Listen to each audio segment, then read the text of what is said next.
Hello, so this is part 3 on my lesson on Un Sospiro. So this video I have previously put on Patreon. I'm now putting it on YouTube for everybody to enjoy. So this picks up around measure 38. Hope you enjoy. And then we're gonna lead into, this is actually like an augmented sixth because we're gonna go down a half step. So this spot here, I find really special. I don't know, something how it's written and that the half steps and approaching it here, this half step. Okay, so take your time. Think about the drama here. You just came from this height, this excitement of all this flurry of chromatic scales. Sottovoce. Languendo, take your time. And I see this half step. All right. This maybe like a dying motif. I don't know. This falling by half step, and that dissonance there. And then this cool thing here, these like almost like a polychord, right? We got G sharp, and then we're gonna go to A, and then D. He didn't keep the bass, but D. It's kind of circle of fifth thing, right? Over kind of this bass. A, D, D back to G sharp. And there's a tritone relationship, right?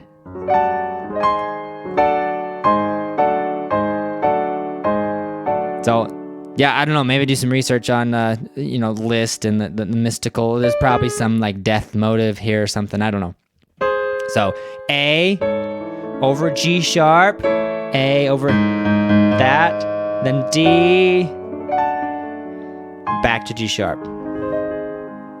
You want to do it again? Repeat it, right? And then same thing. We just have this. It's spread. Alright, so you have some choices here. You can do just the left hand, go and hit that. I had a student, which I hadn't thought of before, but he did this. On those single notes, when you have these single notes down here without a arpeggio up here, pretty easy just to go over there and whack that with the right hand. And I think it feels a lot more comfortable, actually, especially when you get these larger spreads. Sometimes you have almost an octave and a half, almost 2 octaves away from where your arpeggio thing is. That kind of thing, right? It's kind of hard to reach down and grab it, but it's much easier. You can grab those. You're kind of out of luck when you got to play the arpeggio, but, take the easy stuff when you can get it. Okay, so... Okay, we're gonna go down to D. Turn the page. Okay. Here's another one, cross. Yeah, an octave and a half. Much easier to grab it this way. You're out of luck there. So if you want to just stay consistent, always do it with your left hand, that's fine too. Sometimes I feel like the mental burden of like, oh yeah, I'm gonna switch here is not worth it. But anyway. Yeah. So you can really place these. Really place that bass note, because the bass note is really important. Right? It's almost like a Beethoven kind of progression. Kind of. It's a little weird how chromatic it is, but Beethoven has kind of bass line driven, progressions. Okay. To B major, we got chromatic median, right? D to B. We went from G sharp, okay, to D. It's kind of the tritone, right? G sharp to D, which you had before, kind of a hint of it. Okay. D to B major. back to G sharp. G sharp dominant, right? Flat 9.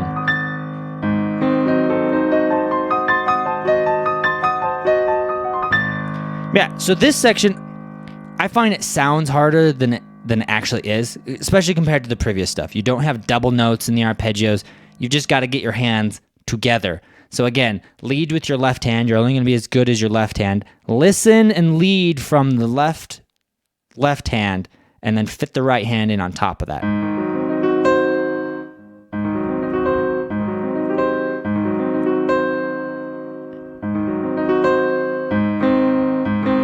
Make sure you're coming in there.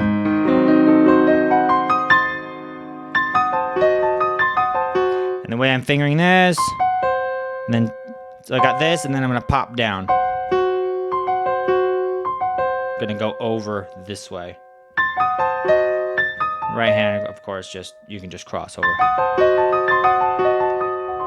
Make sure you place those. Right, you can take some time at the beginning of these because those bass notes are really important.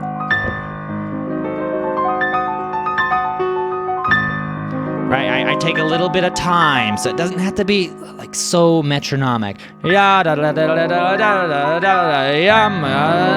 just feels kind of hurried if you do that. So think about the structure, think about the ideas, think about the gesture. What is the overall gesture? Right? That's the gesture, that's the idea. So you're gonna do it twice, once, twice, 3 times, and then you're gonna keep going this time. 2, 3, 4, 5. New thing.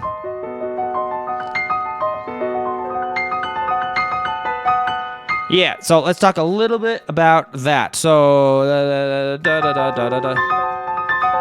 5 of these, and then this is special. Triple piano, pianinissimo, right? So kind of, let's see here. So we got G sharp dominant, and then we're going to B dominant. So again, that chromatic immediate moved by third, right? He's playing a lot with that kind of, right? You saw D,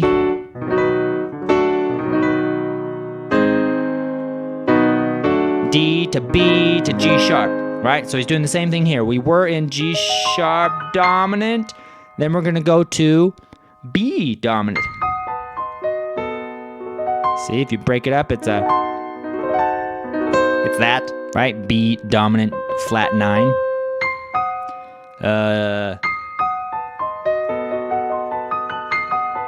All right, so let's break that down because that can be tricky. So think about these blocks. You got the down. And again, you're gonna gather your hand and expand your hand this way. Da da da. Gather, expand back out. So you got to snap back out. Okay, and then back up. Back up just has an extra note, but the idea is the same idea, just in reverse. Gather to your 5th finger. Gather this way. Then you do it again, right? Okay, and then left hand. Same kind of thing. It's just in reverse, right? Because your hands are mirror image. So if you're going the same direction with your hands, you're actually kind of doing the opposite with the other hand, right? Right, because this one's going towards the thumb. This one's going away from the thumb. Pronation, supination, right? Pronation going in towards your body. Supination going away, right?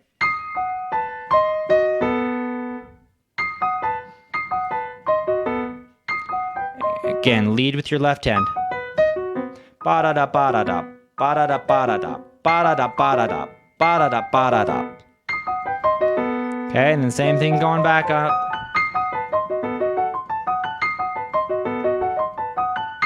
Okay, and then this repeated thing. Make sure you rotate the directions change. this way. Da da change. A, sorry. Okay. He does a nice thing. His hat, the direction changes are exactly the same. It's just like a mirror. Right, with left and right hand. Okay, so once you've gone through that, we're almost there with this section. You got another run. Have to move the mic.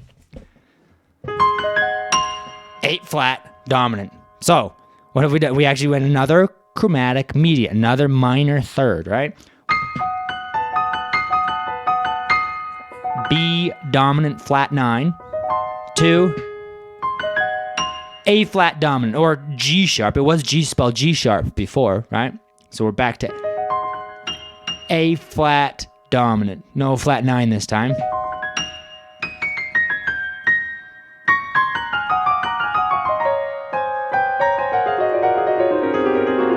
Okay, so same thing. Give something for your audience to kind of grasp onto as you go through all these notes. It can't just be a wall of notes. I mean, it can. You can just rip through it if you can. But I find it much more appealing or satisfying, right? If you can give them these little, and he gives you, it's still melodic. It's still very musical. It's not just a big wall of notes. Right? It's not just a scale. He adds these little chromatic notes. Da, ya, da, da, da, da, da. Here, there, right?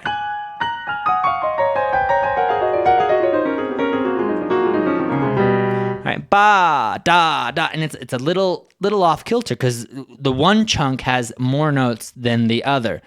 It just makes it interesting, right? So I would group them that way.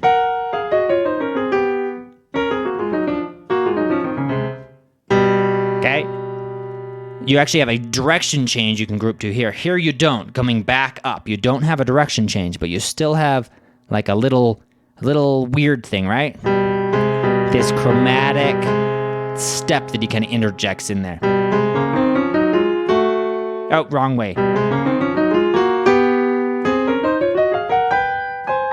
Right, I would group to those, and then eventually it's just going to be chromatic at the very top, right? But if I can get this while talking. And then here's the trick, is that you got to start the chromatic scale a little early so that it lines up into these major sixths, right? Because before it was B flat against the G flat. But when you start into this final chromatic run to the end, you end a little early. A, right? Then I'm shooting for that E flat. Okay, so we covered a lot today. I'm probably going to stop there and I'll make a third video on this